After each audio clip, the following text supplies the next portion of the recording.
महादेव।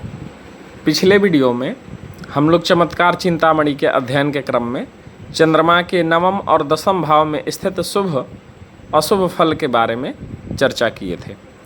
अब इस वीडियो में हम लोग एकादश और द्वादश भाव में स्थित चंद्रमा के फल के बारे में चर्चा करेंगे।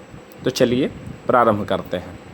कहते हैं कि लभेद भूमिपादिन्दुना लाभगेन प्रतिष्ठाधिकारांबराणि क्रमेण श्रियोथ स्त्रियोन्तः पूरे विश्रमन्ति क्रिया वैकृतिम कन्यका वस्तुलाभः। जैसा कि हम लोग एकादश भाव में स्थित चंद्रमा के फल के बारे में जान रहे हैं, तो इसमें कहते हैं कि जिस किसी भी मनुष्य के एकादश भाव में यदि चंद्रमा स्थित है तो वह राजा के द्वारा सम्मानित होता है, अच्छा पद वह प्राप्त करता है और वस्त्र आभूषण आदि से वह संपन्न होता है। उसके अंतःपुर में लक्ष्मी तथा स्त्रियों का वास होता है। उसके मन में हमेशा लक्ष्मी की कामना रहती है और वह स्त्रियों के वशीभूत भी रहने वाला होता है। उस व्यक्ति के द्वारा किए गए अधिकांश कार्य नष्ट हो जाते हैं और उस व्यक्ति के जीवन में संतान के योग में कन्या की अधिकता रहती है।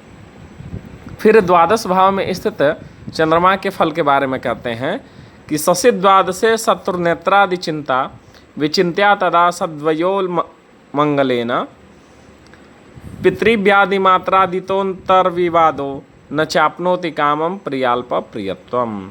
जिस किसी भी मनुष्य के व्यय भाव में यदि चंद्रमा स्थित है तो उसे शत्रु से भय हमेशा लगा रहता है। उसके नेत्र में हमेशा कष्ट की चिंता बनी रहती है। विवाह आदि मांगलिक कार्यों में उसका धन सामान्य व्यक्ति की अपेक्षा बहुत ही अधिक मात्रा में खर्च होता है।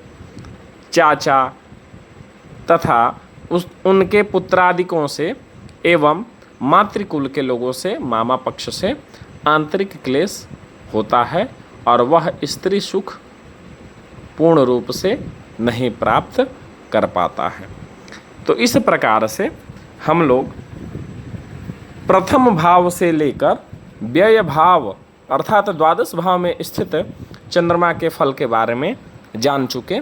अब अगले वीडियो में हम लोग लग्नादि द्वादश भाव में स्थित मंगल के फल के बारे में चर्चा करेंगे। धन्यवाद।